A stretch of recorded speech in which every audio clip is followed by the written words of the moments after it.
Hello students, BA first year, विषय समाजशास्त्र और टॉपिक है आश्रम। आश्रम के प्रकार सबसे पहले आता है ब्रह्मचर्य आश्रम। ब्रह्मचर्य आश्रम जो है वो जीवन का सबसे पहला आश्रम है।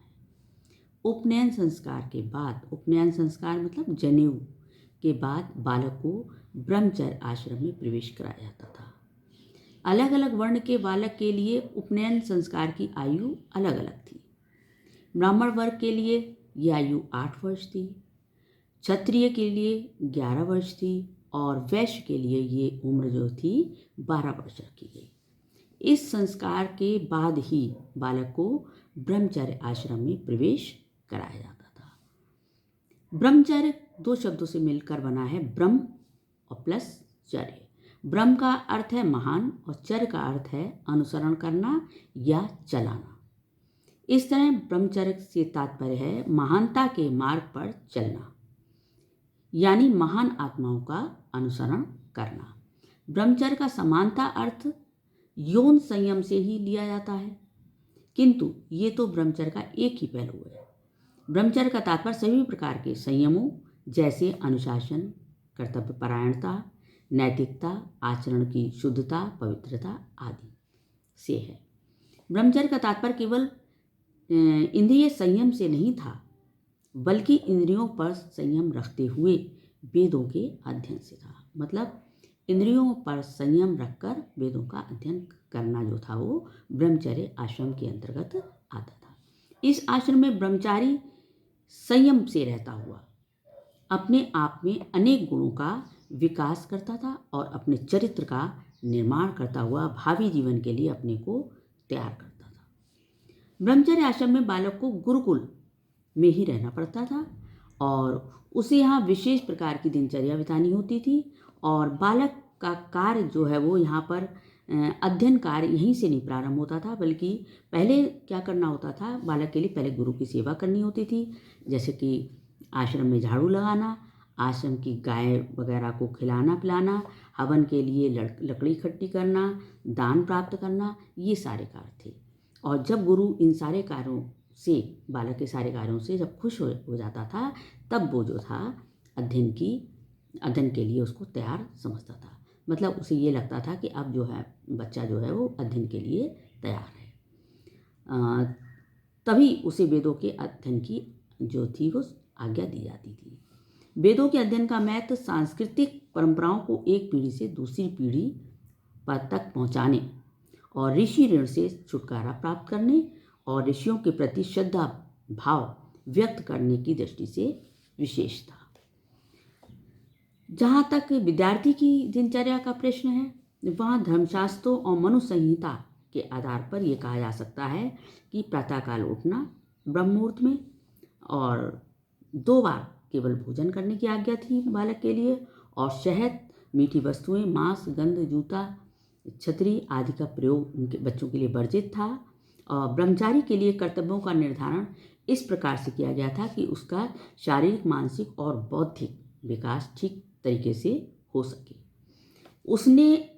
उसके लिए संयम और विभिन्न कर्तव्यों का पालन करना इसलिए जरूरी था कि उसका शारीरिक विकास ठीक से हो सके, और यही कारण है कि ऐसी वस्तुओं का प्रयोग में लेने की आज्ञा उसे नहीं थी जो काम भावना को बढ़ाएं।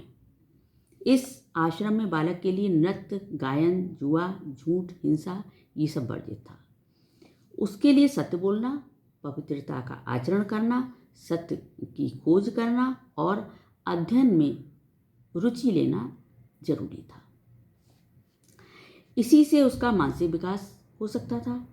अपने आध्यात्मिक विकास के लिए बालक को अपने आप में अहिंसा, सत्य, ब्रह्मचर्य, संतोष, पवित्रता आदि गुणों का विकास करना होता था, और इस तरीके से मानसिक विकास होता था बच्चे का और आध्यात्मिक विकास होता था। और इन सबसे स्पष्ट होता है कि ब्रह्मचर्य आश्रम में विद्यार्थी की दिनचर्या इस तरीके से निर्धारित की गई कि वो वेदों के अध्ययन के साथ साथ अपने व्यक्तित्व का पूर्ण रूप से विकास कर सके। और इसके बाद आता है कि ब्रह्मचर्य आश्रम का समाजशास्त्रीय महत्व क्या है, समाजशास्त्र में इसका क्या महत्व है। इस आश्रम में गुरु के प्रत्यक्ष संपर्क में रहता हुआ विद्यार्थी अपने व्यक्तित्व का विकास करता था और अपने सद्गुणों से विभूषित अपने को करता था, अपना चरित्र निर्माण करता था और अपनी यौन इच्छाओं पर नियंत्रण रखते हुए अपने को ग्रस्त जीवन के योग्य बनाता था। क्योंकि इसके बाद ब्रह्मचर्य आश्रम के बाद गृहस्थ आश्रम आता था। इस आश्रम का बालक के शारीरिक, मानसिक और आध्यात्मिक विकास की दृष्टि से विशेष महत्व है। यह आश्रम समाज की सांस्कृतिक परंपराओं को एक पीढ़ी से दूसरी पीढ़ी पर हस्तांतरित करने के लिए विशेष रूप से सहायक है। और इस आश्रम में सरल और सादगीपूर्ण जीवन व्यतीत करता हुआ बालक ये सीखता था कि जीवन में भौतिक आवश्यकताएं ही सब कुछ नहीं हैं, वे तो आध्यात्मिक उद्देश्य की पूर्ति में सहायक मात्र हैं। यहाँ बालक विभिन्न कर्तव्यों से परिचित होता था और अपने उचित धर्म को सीखता था।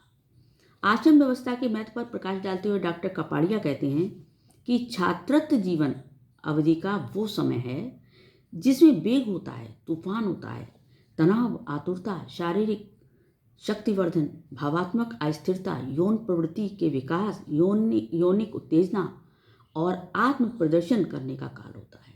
ये काल कैसा होता है? सबसे महत्वपूर्ण काल होता है जीवन का, बहुत सेंसिटिव एक तरीके से कहा जाए ये काल होता है। हिंदू मनीषियों ने विद्यार्थी जीवन को इस प्रकार नियंत्रित करने का प्रयास किया है कि उसकी अवस्था का विकास संतुलित रूप से हो सके।